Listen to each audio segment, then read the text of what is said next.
Okay, I am, hello everyone. I'm walking back to my office after a meeting.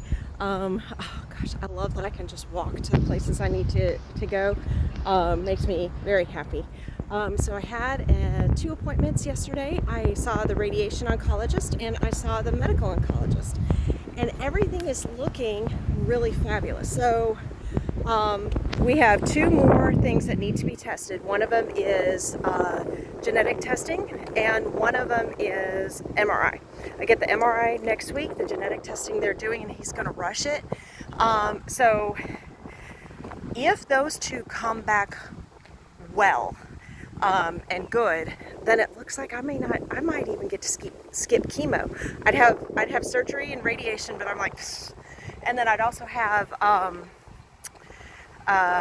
endocrine therapy, which, that's fine. Which those endocrine therapy means that they would give me something to block all the estrogen in my body. So that's all right, because the estrogen blocker that I want to take is also very protective for bones. And my job and my hobbies and my personality mean I am, scrambling up, trails and jumping over creeks and hopping on rocks. And so I really need strong bones. Like if I break a hip, I'm gonna be so mad. So I'm very tickled about how the appointments went, and I'm so thankful to the Lord of how He has put exactly who I need around me. Like, it is amazing the doctors that He has given me have been absolutely wonderful, and the people in my community is when they find out, they're I know how do I put this? I feel like everybody is giving what they can, and what I mean by that is very often all we can give is sympathy and hug, and that's good. That, honestly, I am golden. I get a lot of let me know if there's anything I can do. And that offer itself touches my heart. It really does.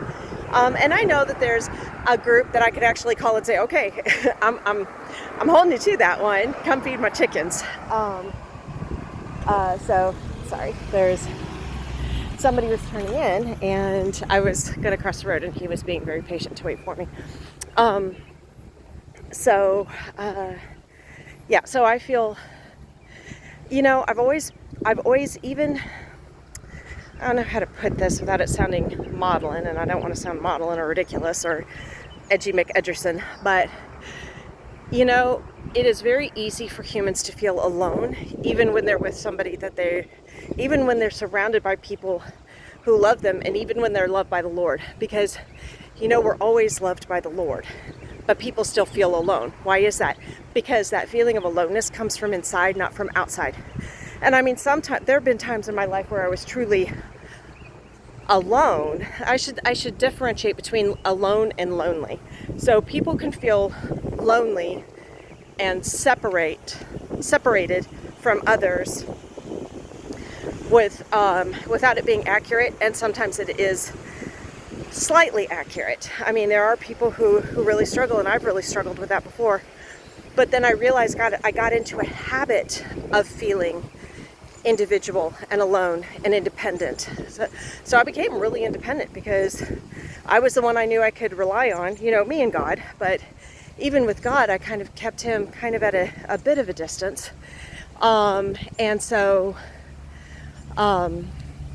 This is showing me, the Lord is showing me that I do have more people around than I think. I am more loved than I know, and that He's with me no matter what. So, and that He is guiding everything. I mean, He's guiding the people who happen to hear that I have cancer, and they offer me some feedback or ideas or prayers. Prayers are always good.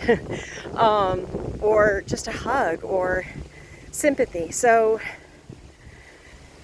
even if you're feeling alone, even if you're feeling lonely, the biggest thing is that you aren't, because the Lord loves you.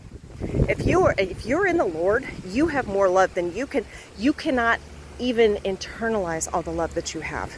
We cannot fit the love that the Lord has for us. I am convinced that our hearts would literally burst.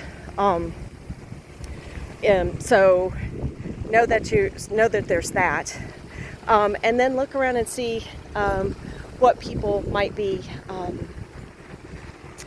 around you who are really honestly reaching out to you, and embrace the love that they're showing you. So I love y'all, and I will talk to you later. Bye bye.